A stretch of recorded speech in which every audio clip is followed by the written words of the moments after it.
اهلا بيكم في عالم كود اللعبة الخاص مع مشروعنا لكأس العالم منتخب مصر الاول 2030. قبل ما نختار القائمة الاولى لمنتخب مصر الاولمبي لازم ندخل اكتر في عمق خيال مشروعنا، فهنفترض ان اتحاد الكرة بالفعل بدأ ينفذ المشروع بالشكل اللي احنا رسمناه. يعني عندنا لجنة سكاوتنج، واللجنة دي مش شغالة بشكل عشوائي، احنا قسمنا مسؤولياتها لعدة ملفات وكل ملف مسؤول عنه مجموعة من اعضاء اللجنة. واول ملف هنفتحه النهارده هو ملف متابعة لاعبي المنتخب الاولمبي في الدوري المصري. المسؤولين عن الملف بدأوا بالفعل في جمع البيانات، ومع اول جوله في الدوري قدموا اول تقرير مبدئي للمدير الفني لاتحاد الكره المصري. والحقيقه البيانات الاوليه مش مطمئنه، لكن في نفس الوقت فيها شويه مؤشرات ممكن نبني عليها. فخلينا نشوف اول تقرير للجنه السكاوتنج. اول صدمه هي مركز حراسه المرمى. اول ملاحظه ظهرت قدام اللجنه كانت صادمه جدا، مفيش ولا حارس اساسي في الفرق ال20 المشاركه في الدوري المصري من الفئه الاولمبيه. يعني عندك 20 فريق وعندك جوله اولى ومفيش ولا حارس من مواليد الفئه الاولمبيه بدا اساسي، وده بيحط لنا قدام 3 حلول. الحل الاول اننا ندور على حارس اولمبي في المحترفين، الحل الثاني ندور على حارس اولمبي مزدوج الجنسيه، والحل الثالث واللي ممكن يبقى اضطراري اننا لما نوصل ان شاء الله للاولمبياد نستفيد من واحد من اللاعبين ال3 فوق السن في مركز حراسه المرمى. لان ببساطه لو مفيش حارس اولمبي جاهز بيلعب اساسي لازم نبدا من دلوقتي ندور على حل للمشكله.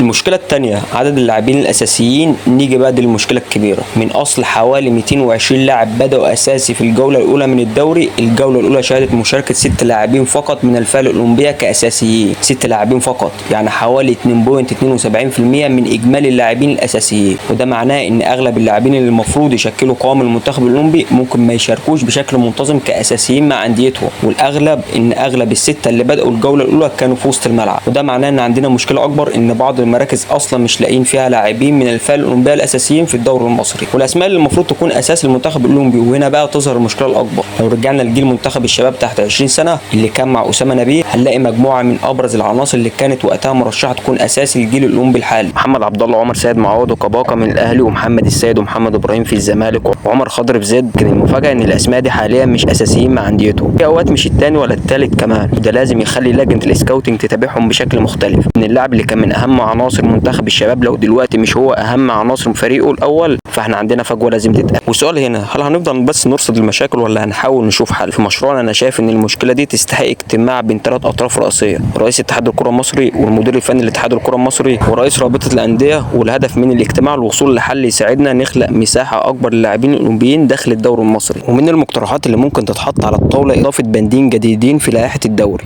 البند الاول الزام كل نادي بمشاركه لاعب اساسي واحد على الاقل تحت 21 سنه في كل جوله. والبند الثاني الزام كل نادي باشراك حارس مرمى اساسي تحت 21 سنه في جوله واحده على الاقل كل 5 جولات.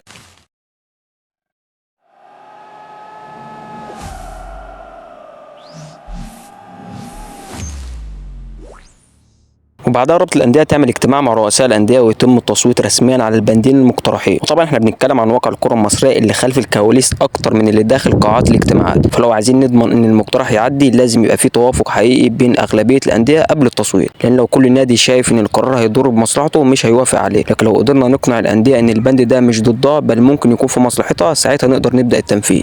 طب البند ده هيحل المشكله ازاي؟ خلينا ناخد الاهلي كمثال. الاهلي عنده محمد عبد الله، في مركزه عندك لعيبه كبار زي زيزو وحسين الشحات وغيره. وطبيعي جدا ان مش كل مباراه محمد عبد الله هيبدا فيها اساسي، لكن مع وجود بند بيلزم النادي بمشاركه لاعب تحت 21 سنه في كل جوله، هيجي وقت محمد عبد الله ياخد فرصته، وممكن جدا اللاعب يستغل الفرصه ويتالق. وساعتها الموضوع مش هيبقى مجرد انا بلعبه عشان اللائحه، لا، ممكن تتحول الى انا بلعبه لانه اثبت انه يستحق. في الجوله اللي بعدها مش شرط يكون محمد عبد الله هو اللاعب اللي ياخد الفرصه، ممكن يكون كباكا، خصوصا ان صعب كل مباراه زيزو او حسين الشحات يقعدوا على الدكه لمحمد عبد الله. وعشان النادي يطبق اللائحه ويدي فرصه للاعب اولمبي، فممكن النادي يستفيد من لاعب اولمبي في مركز مختلف، واللاعب نفسه بياخد فرصه دقايق اكتر ويثبت نفسه وتبدا الدايره جديده، تاخد فرصه وبالتالي تالق، دقايق اكتر، خبره اكبر، لاعب افضل للمنتخب الاولمبي. ونفس الفكره تنطبق على الزمالك: محمد السيد ومحمد ابراهيم وغيرهم من لاعبي الفئه الاولمبيه. بدل ما لاعب يفضل محبوس في قائمه الفريق، يبقى عنده على الاقل مساحه مضمونه يحصل فيها على فرصه حقيقيه. ونفس الكلام ينطبق على باقي انديه الدوري. ونوصل للحل الاصعب: حراسه المرمى. هو البند الثاني ممكن يكون اهم من الاول. احنا اكتشفنا ان مفيش حارس اولمبي اساسي في فرق الدوري، فلو قلنا للنادي شارك لاعب تحت 21 سنه كل جوله، ممكن يشارك جناح او لاعب وسط او مدافع، لكن الحارس ممكن يفضل سنين من غير فرصه. عشان كده اقتراح ان كل نادي يكون ملزم باشراك حارس مرمى تحت 21 سنه في جوله واحده على الاقل كل 5 دورات ممكن يخلق لنا عدد كبير من الحراس الاولمبيين. فممكن نشوف مثلا احمد وهب يبدا اساسي مع المصري في مركز حراسه المرمى وهكذا. تعال نخش النقط الايجابيه. طب مين من اللي لعب فعلا في الجوله الاولى من فئه منتخب مصر الاولمبي؟ بص الصوره دي عندنا 6 لاعبين بداوا الجوله الاولى كاساسيين. محمد رضا من بنك الاهلي 20 سنه جناح ايمن، احمد وحيد من طلائع الجيش 21 سنه وسط دفاعي، معاذ عبد السلام من غزل المحله 20 سنه